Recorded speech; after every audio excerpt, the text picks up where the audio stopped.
Yo, what is going on, everyone? My name is Nick, or The Notorious Fantasy, and in today's video, we're going to be going in-depth into my top 32 ranked wide receivers for week number 5 of the 2022 fantasy football season. But before we could get into anything, I would like to ask that if you guys are new to the channel and you do end up enjoying today's video, that you please make sure to hit that subscribe button down below, as well as while you are down there, whether you are new to the channel or not, please make sure that you do leave a like on today's video. It would help me out a ton. And if you do want to follow me on Twitter, please do so at NotoriousFNTSY. I would also like to ask that if you guys have any questions relating around week number 5 for fantasy football, or maybe any trade questions, please make sure that you ask down below in the comment section. I always try my best to answer every question down there. So without further ado, let's get into my week number 5 wide receiver rankings. We begin with wide receivers 1 through 8, headlined by Cooper Kupp of the LA Rams, going up against the Dallas Cowboys this week on Sunday. Now, despite the fact that Matthew Stafford has been atrocious, there's a lot of words that you can use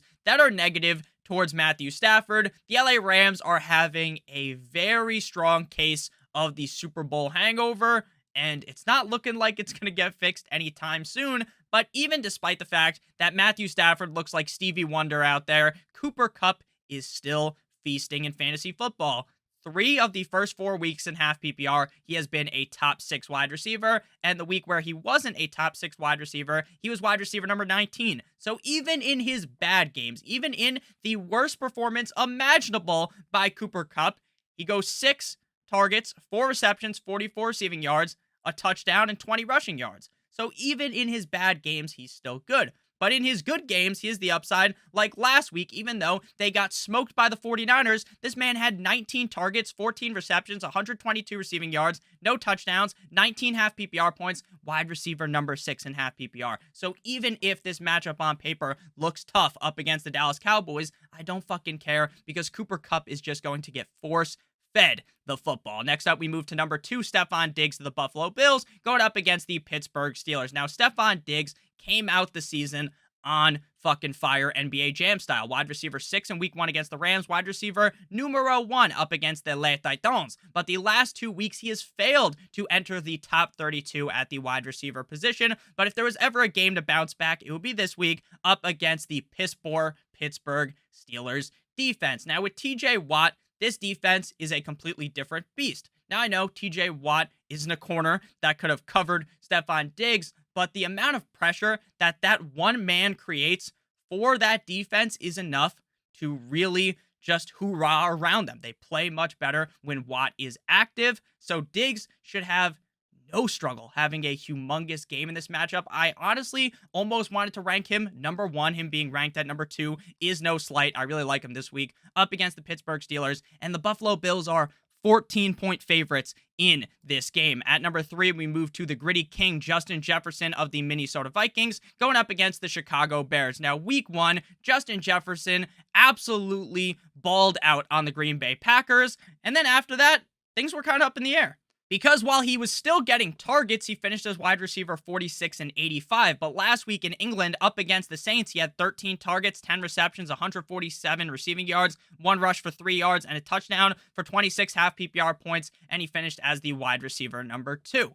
This week, he gets the Chicago Bears defense that doesn't look good at all. The Minnesota Vikings might run up a big score on the Bears because the Bears offense just can't score. The Bears offense is awful. I think Justin Jefferson has a very big game. Next up, we move to number 4, Tyreek the Freak Hill of the Miami Dolphins, going up against the New York Jumbo Jets on Sunday in MetLife. Now, to note, Tyreek Hill does have a quad injury, and they are hopeful he plays on Sunday.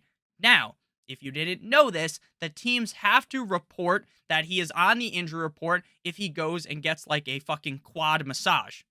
So the fact that he was on the injury report doesn't necessarily mean that he's actually hurt and in danger of missing. It's more like they're trying to work on it and make sure that he's in prime condition for Sunday. So I'm not worried at all about Tyreek Hill. I definitely think he is going to end up suiting up and playing in this game. Last week, even with Teddy Bridgewater playing in the game for a lot of the game because Tua got hurt, 14 targets, 10 receptions, 160 receiving yards, no touchdowns, 21 fantasy points, wide receiver number 4. Now, this team has had over a week since they played on Thursday. They've had 10 days to prepare for this Jets team. They've had 10 days to prepare with Teddy Two Gloves, Teddy Bridgewater as the starting quarterback. So even with a downgrade at quarterback, we could still see Tyreek Hill have a phenomenal game. I know, but Nick Sauce Gardner's looked really good. I admit he has, but he can't handle the speed of a guy like Tyreek Hill. Next up, we move to Davante Adams of the Las Vegas Raiders going up against the Kansas City Chiefs in Kansas City on Monday Night Football. Now, Davante Adams had a great game week 1. After that, he's been so-so. Last week, he was the wide receiver number 15 up against the Denver Broncos. The Las Vegas Raiders, as a whole, offense, defense, special teams. The special teams been pretty good because Daniel Carlson's good, but really the offense and the defense let down the first bunch of games of the season. Last week, they kind of had a risen type of a game. They arrived. They finally had a good game up against the Broncos country. Let's ride the Denver Broncos. Speaking of the Broncos, I know they already played on Thursday. They're not in this rankings because they already played. It's not like you can magically throw them in your rankings. But man, oh man, does Russell Wilson look bad. But Davante Adams, I know the Chiefs look like the real deal. They just beat down the Tampa Bay Buccaneers. I know the score at the end of the game was kind of close, but that was a beatdown, a certified smackdown by the Chiefs and Patrick Mahomes. But I think Davante Adams has a good game here. He scored a touchdown in every single game except for last week. He's an incredibly reliable player, and if the if the Raiders are in this game, it's because it's a very high-scoring game, and I think Davante Adams does play relatively good in this game. Next up, we move to A.J. Brown of the Philadelphia Eagles, going up against the Arizona Cardinals in Arizona on Sunday. A.J. Brown had his baby game last week. I said, oh my God, he had a kid. That means that on Sunday, he's going to score a touchdown. The game was looking like a fucking wet and wild water park out there. There was so much rain. It wasn't like that San Francisco 49ers Bears game, but there was a lot of rain. I even saw a clip of Devontae Smith, like right the second the game ended. Normally they go like shake hands and stuff. He just said, business decision. It's cold as fuck. He's talking about he's cold. He's like, I'm going to the locker room, and he just runs to the locker room. So clearly the weather was affecting Devontae Smith. Not too sure about A.J. Brown. He still had a good game. Wide receiver 21, 7 targets, 5 receptions, 95 yards, 12 fantasy points. This week, though, I do think he has a much better performance up against the Arizona Cardinals. That Arizona Cardinals defense has not been the best thus far this season. The Arizona Cardinals team as a whole has been a bit of a disaster. So I definitely like A.J. Brown in this spot. Next up, we move to Jamar Chase of the Cincinnati Bengals going up against the Baltimore Ravens. Now, I have Jamar Chase and T. Higgins. Titty boy T. Higgins ranked back-to-back Michael Jordan 96-97. And that's because, in my opinion, Jamar Chase and T. Higgins are 1A and 1B in their offense. It's not like Jamar Chase is the clear one. He's like miles above a guy like Higgins. No, they're like neck and neck. They're right next to each other. They're the 1A and 1B in their offense. There's not many teams that have a 1A and a 1B. Another team, for example, the Miami Dolphins with Jalen Waddle and Tyreek Hill. Last week, Jamar Chase was the wide receiver 28. He has yet to finish inside of the top 12 aside from week 1 up against the Steelers, where he had that big game, 16 targets, 10 receptions, 129 receiving yards, 24 fantasy points, a touchdown, and wide receiver 4 at the end of the week. But he has yet to really face that cupcake of a matchup, except for in week 1. This week, he gets the Baltimore Ravens, whose defense is a disaster. They choke every single game that the Ravens are in. I'm pretty sure in games the Ravens have only led for 14 seconds. Now, maybe I just have the facts wrong on that, but the Ravens have only been trailing for 14 seconds, and they're still losing all of these games. So it's quite incredible. The Ravens defense is not very good. So Jamar as well as T. Higgins. T. Higgins had a really big game last week up against the Dolphins. 7 receptions, 9 targets, 124 receiving yards, 1 touchdown, 22 fantasy points, wide receiver number 3. They both have very big upside. If you wanted to rank Higgins above Jamar Chase because Higgins has been more reliable, then you can, but I honestly think they both have big game potential, and I think it's unfair to rank them decently far away from each other. So that's why I have them ranked at wide receiver 7 and 8. Next up, we move to wide receivers 9 through 16, headlined by Mike Evans of the Tampa Bay Buccaneers, going up against the Atlanta Falcons this week. Now, I brought this up in a couple of videos. This is the divorce game for Tom Brady. Tom Brady's wife is looking to divorce his ass, so Tom Brady is about to take the Atlanta Falcons on a one-way ticket to Pound Town. He is going to 50 Shades of Grey style dominate this Atlanta Falcons defense. Mike Evans is the #1 receiver on the team. Chris Godwin should be back and healthy in this game. So Chris Godwin is also a reliable wide receiver. Mike Evans was the wide receiver 1 in fantasy football last week. 10 targets, 8 receptions, 103 receiving yards, not 1, but 2 touchdowns, 26 fantasy points, wide receiver #1. Week 1 up against the Cowboys, even in a tough matchup, he was wide receiver 16. His worst game was up against the Saints because he ended up fighting Marshawn Lattimore, so he didn't play much of the game. Obviously, he was suspended in week #3. Mike Evans is incredibly reliable, so I do think that Mike Evans is certainly a top 10 receiver on the week, and you might even want to rank him slightly higher because this matchup up against the Atlanta Falcons is very positive for Mike Evans. Next up, we move to wide receiver #10, Deebo Samuel of the San Francisco 49ers, going up against the Carolina Panthers in Carolina on Sunday. Now, I made a bunch of jokes last week about Deebo Samuel because Deebo Samuel has been, for the first 3 weeks, if you went in the dictionary and you looked up mid, there'd be a big picture of fucking Deebo Samuel. 12 fantasy points. 12 fantasy points, and 10 fantasy points. But he might have heard what I said because this man went crazy. He scored the best touchdown of the season, in my opinion, last week against the Rams. 7 targets, 6 receptions, 115 yards, 2 rushes, 2 rushing yards, a touchdown, 21 fantasy points, wide receiver #5. The Carolina Panthers are a disaster. I really do like this game for Deebo Samuel. And again, when we're looking at like wide receivers 1 through 10, the difference between them is not a lot. Like, there's not a huge wide margin, in my opinion. So, like, if Deebo Samuel finished the week as, like, wide receiver 3, I wouldn't be surprised. So, these guys are all kind of in a similar tier together.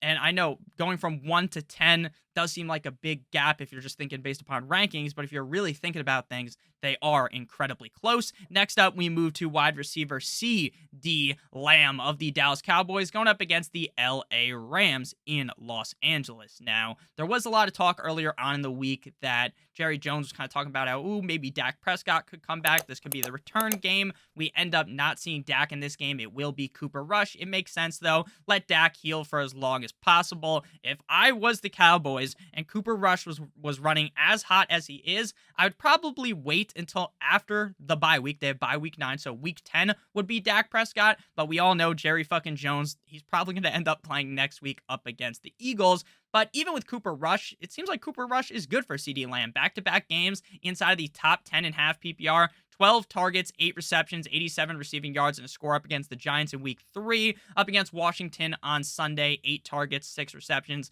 97 receiving yards, and a touchdown, 19 fantasy points. Wide receiver #8. The Rams defense is definitely tough, but it's not like they really scare me at this point because, again, they're on that deep sleep from that Super Bowl hangover. Next up, we got wide receiver #12. Now, Amon-Ra St. Brown, I tried to kind of figure out where do I want to rank him. Because in my heart of hearts, I honestly don't think that Amon-Ra St. Brown is going to play. The team has a bye week in week #6.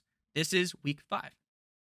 So why rush Amon-Ra St. Brown back when he can get an extra week of rest next week? Just go ahead and leave him on the bench. But he did practice today on Friday with his ankle injury.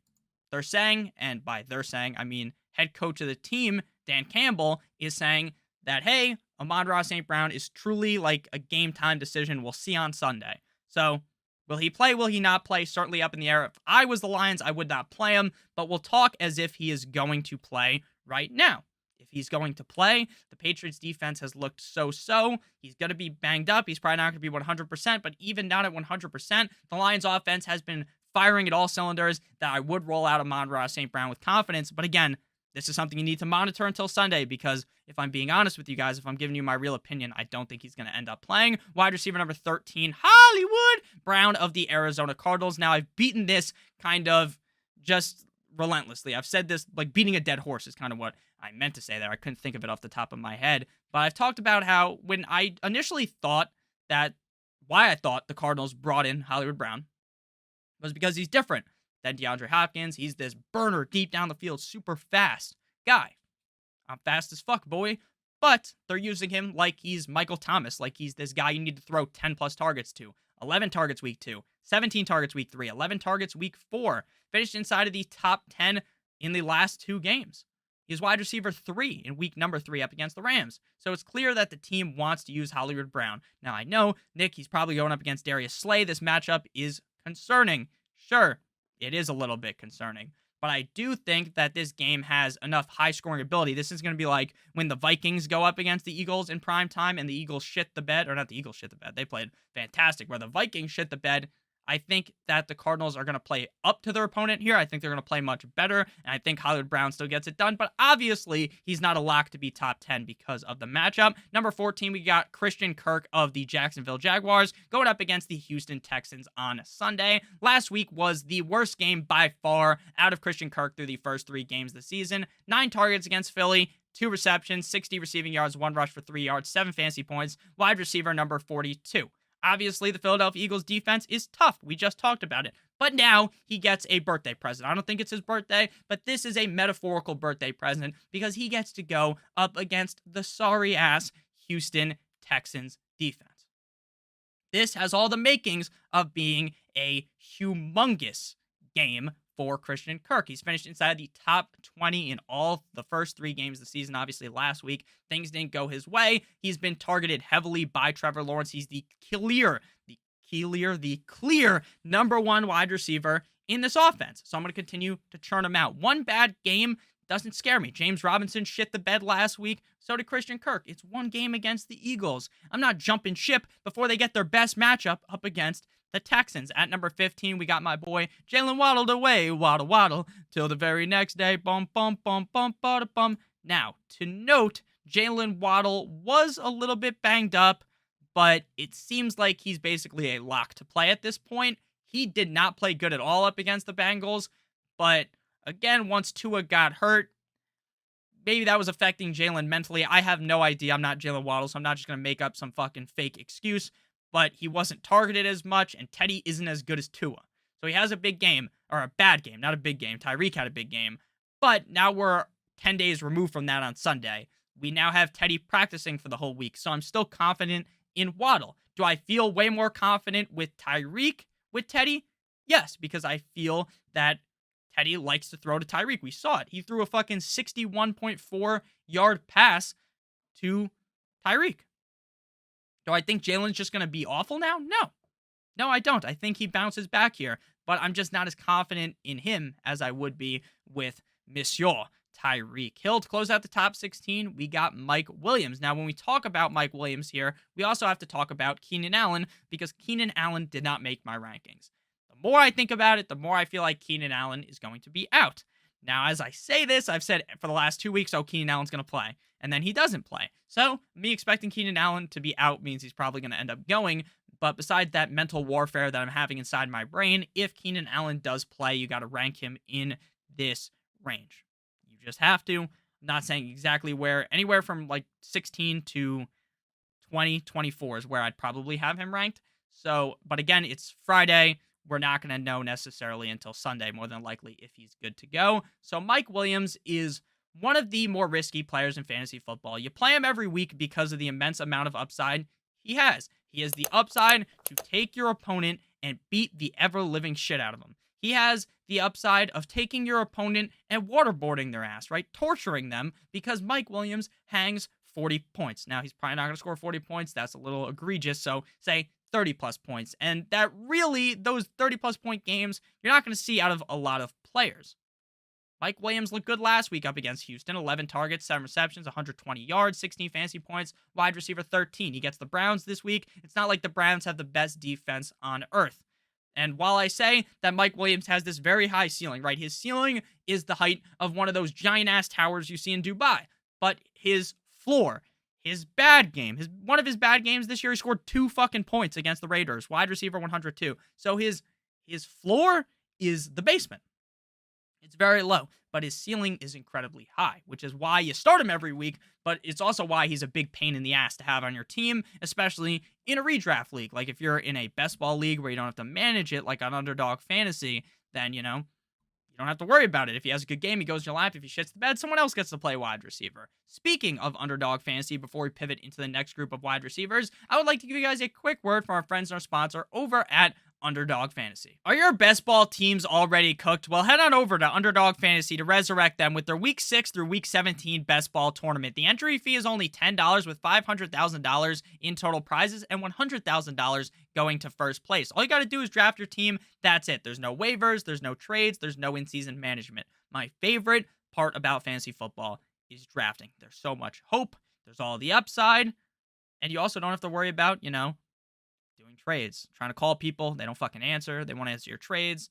You don't have to worry about doing waivers on Tuesday, staying up all night. You don't have to worry about even setting your lineup and putting the wrong guy in your lineup because they automatically set your lineup for you at the end of the week with the highest scores. They also feature daily and best ball contests for the NBA, the MLB, PGA, and NHL, so you can get action all year round. It's not just NFL, and you can click on the link in the video description down below or use promo code Stokastic to get a first match deposit bonus of up to $100 with Underdog. So please make sure that you guys do go ahead and check that out. I love drafting over on Underdog. Next up, we move to wide receiver number 17, Chris Godwin of the Bucks.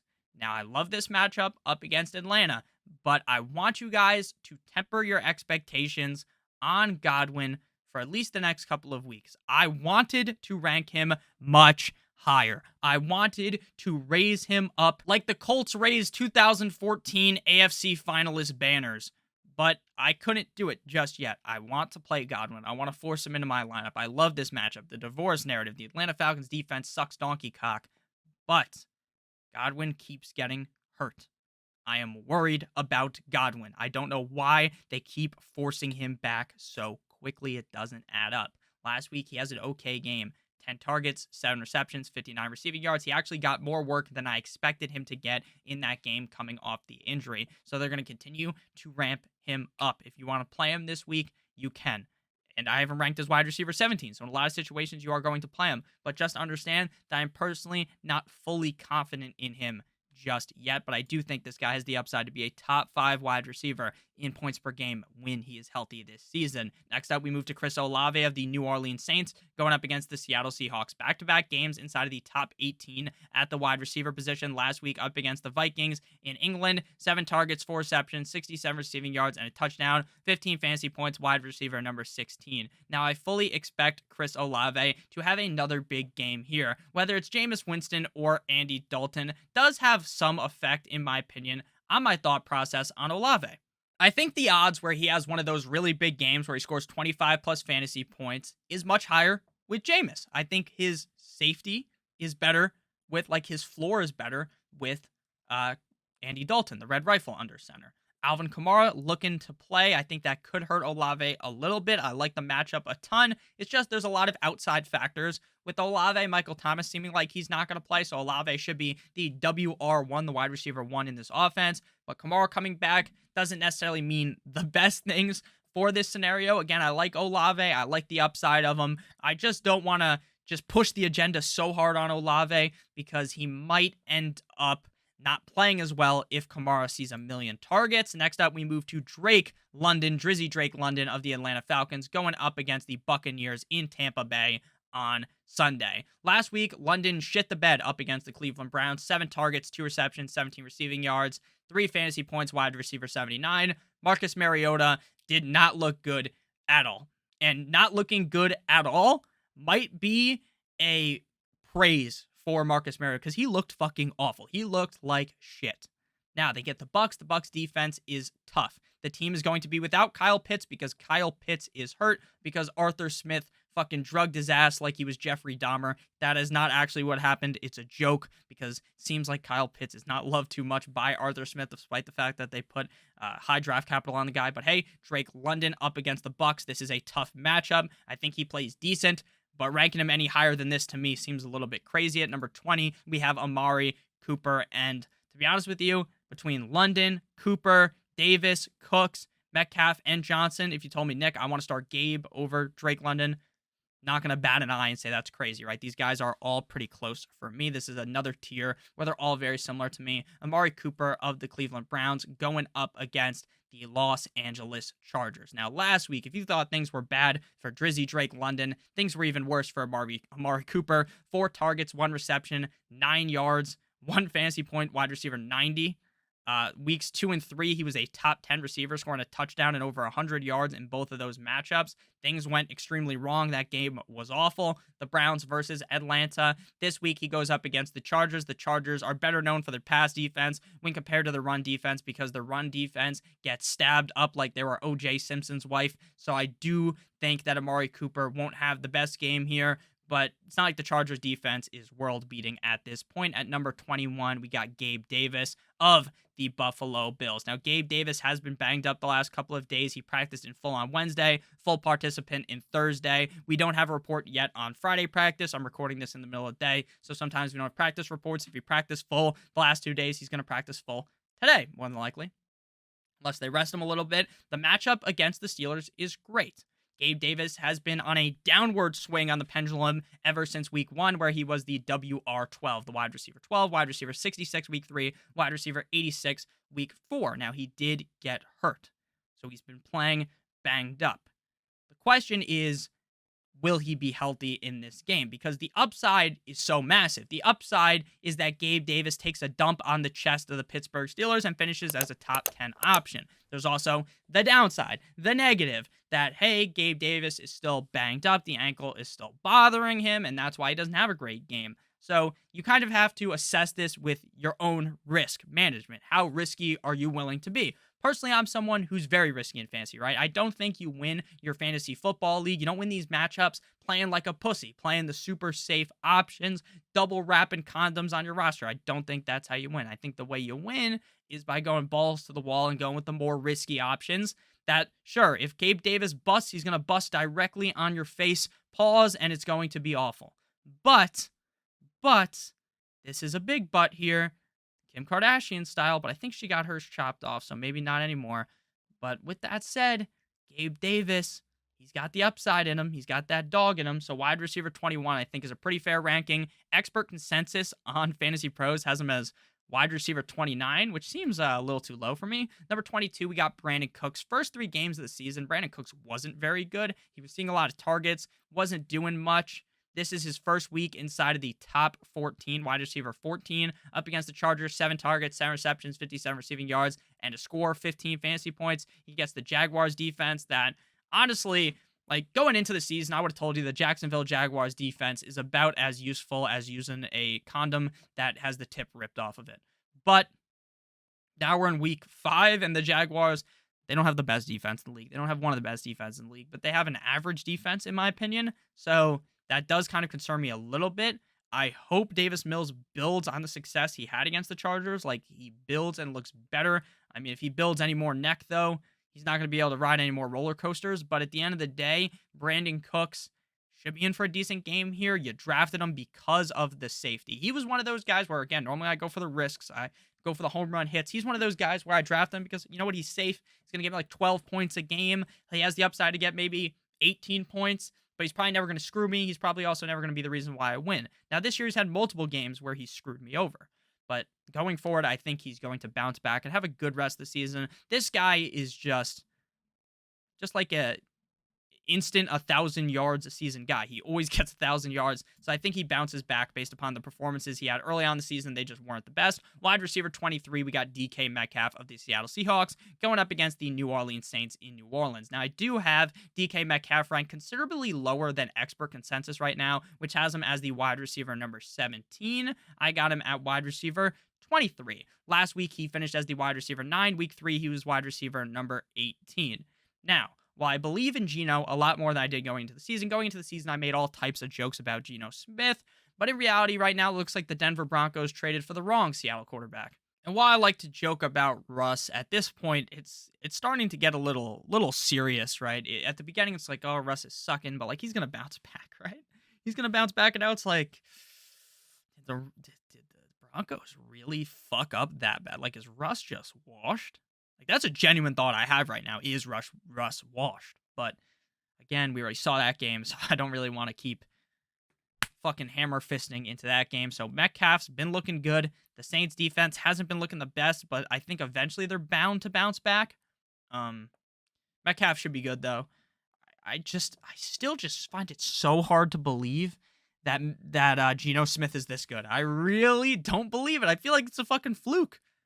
But the last 2 games, Metcalf's been good. So I got to give him some credit, and I got to tell you guys to start him because it would be unfair to just keep the bias from before the season and continue to roll with it. Next up, we got Deontay Johnson of the Pittsburgh Steelers.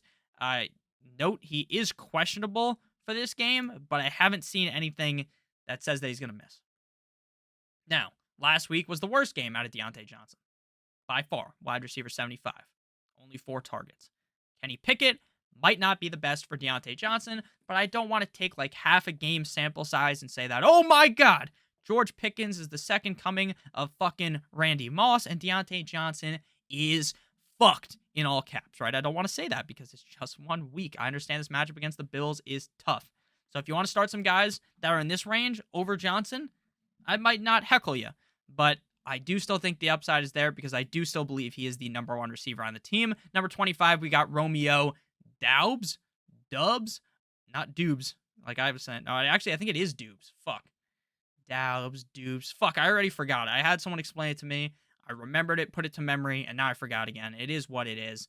Back-to-back games inside the top 24. Back-to-back games with touchdowns. Back-to-back games with 8 targets. Now he gets the Giants defense that is beaten up and battered. The Giants offense, Daniel Jones is going to play. He's probably going to have to be on a fucking peg leg in that game like he's a pirate. So I think Romeo Dubes, and this whole Green Bay Packers offense is going to be firing at all cylinders. I like him in this game. At number 26, we got scary F1 Terry McLaurin. Jahan Dotson is out. Curtis Samuel is banged up. So we should be seeing a lot of Terry McLaurin in this game. Now, McLaurin has been very bad compared to what people thought he was going to be. I was someone who personally wasn't the highest on McLaurin. I don't have a high ownership of McLaurin on Underdog. I don't have him on a single one of my redraft leagues, but I did understand the appeal of why you drafted him because he's a good player. But he hasn't been playing the best. Now, last week he was wide receiver 80, so he's bound to do better than that. He's going up against the Les Titans defense, which isn't necessarily the best. So I think Terry's going to have a decent game, but I don't really see big upside out of him with Wentz at the QB. Next up, we move to wide receiver 27, Devontae Smith of the Philadelphia Eagles going up against the Arizona Cardinals in Arizona. Now, week 1 and 2, he wasn't looking the best. Week 3, he fucking blasted off to space like he was Jimmy Neutron. And week number 4, he shits the bed again. But again, we talked about that a little bit earlier, how he was really cold. Maybe that affected him. I don't know. I mean, the guy's built. He has like no fat to burn in the games because he's built like a fucking stick. He's built like Kevin Durant, but in the NFL. So he was cold. Now he goes up against Arizona in the heat, in the dome. So I think Devontae Smith should be just fine here for a bounce back spot up against a bad Cardinals defense. 28, we got Tyler Lockett in my pocket. Skirt. He's been a top 32 wide receiver 3 games straight. Geno Smith just does look good. Metcalf has been outplaying him over the last 2 games, so I'm going to rank Metcalf higher, but Lockett does have that big play upside. It's just not that Geno Smith has that deep ball in him where he's just going to throw the ball like, fuck it, Lockett's out there somewhere, where like Russell Wilson might have done that, but Lockett is still looking good. I got him ranked lower than consensus right now. He's wide receiver 24 consensus. I've got him at 28, but I don't think that's that big of a margin. 29, we got Adam Thielen, who has really bounced back over the last 2 games. His first 2 games, he was outside the top 50. Now 2 games inside the top 25, averaging around 8.5 targets per game over the last 2 games. 8 targets, 6 receptions in week 3 up against the Lions, a touchdown, 61 yards. Last week against the Saints, 9 targets, 8 receptions, 72 receiving yards, 11 fantasy points, wide receiver 25. The Bears defense is putrid. This whole Bears team is a disaster. It's like that GIF. I talked about this in another video. I don't remember if it was yesterday's video, but if you haven't seen the GIF, just look up burning dumpster GIF. It's a GIF of a GIF is like a short video that doesn't have sound of a dumpster that's going through the water. It's like on the street because it's like raining a lot, and the dumpster is just going down the street and it's on fire. That's what the Bears defense is. They are a dumpster fire. So I just hope he continues kind of on this hot streak. And again, against the Bears defense, this is a good matchup. Wide receiver 30, Allen Lazard, the Lazard King, up against the Giants. 2 back-to-back solid games out of Lazard. 1 touchdown week 3, no touchdowns week 4, but he did see more targets and receptions and receiving yards, over 100 receiving yards in week 4.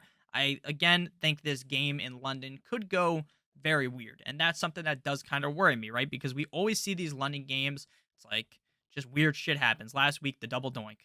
This week, Daniel Jones might not be the healthiest, or we might see Saquon Barkley at quarterback, right? Crazy shit happens. Like if this was in Lambeau, if this was in MetLife, I would expect the Green Bay Packers to bend the Giants over and fuck them not softly into the night, loudly into the night. I would expect this to be an aggressive fuck out of the Packers. But since this is in England, I have my qualms with it. I still think Lazard has a good game, but it does somewhat concern me. But he's had back-to-back top 28 games, so he deserves to be in the top 30. 31, Curtis Samuel. You never really want to play Curtis Samuel when he's banged up. He's sick, looks good in practice. 8 minutes ago is the report, so he should be good to go. But I'm going to be honest with you, this Carson Wentz offense sucks. It sucks. I feel more comfortable playing Terry. Curtis has been better at points this season. The Titans defense is just average, just okay. So I think Curtis is just an okay start this week, but there's a lot of guys I'd rather start over him. Obviously, there's 30 other guys I'd rather start over him. The fact that Dotson is out gives me a slight more vote of confidence in Samuel, but again, man, like I just don't trust him. Wide receiver 32 to close out today's video. Corey Davis of the Jets. This motherfucker's been a top 32 wide receiver not once, not twice, but 3 times this season. And I just went fucking blurry, so I gotta fix that. The Dolphins' defense is a little bit beaten up. I would say, to make a joke, that they're really beaten up like the children that tried to stop Anakin Skywalker during Order 66, but they're not that beat up. Like, it just kind of hurts. But obviously not the best. I almost said Russell Wilson. Zach Wilson, the MILF Slayer himself. The MILF fucker. The MILF King, the king of MILFs, loves old people. So he loves throwing to Corey Davis, not Garrett Wilson or Elijah Moore. So we're going to keep seeing big Corey Davis games. I like him here against the Dolphins. So thank you guys all so much for watching. If you did end up enjoying today's video, please make sure you hit that subscribe button down below, as well as hitting that like button. It would help me out a ton. And if you do want to follow me on Twitter, please do so at NotoriousFNTSY. I love you guys all so much. I hope you have a great rest of your Friday. And as always, guys, good boy.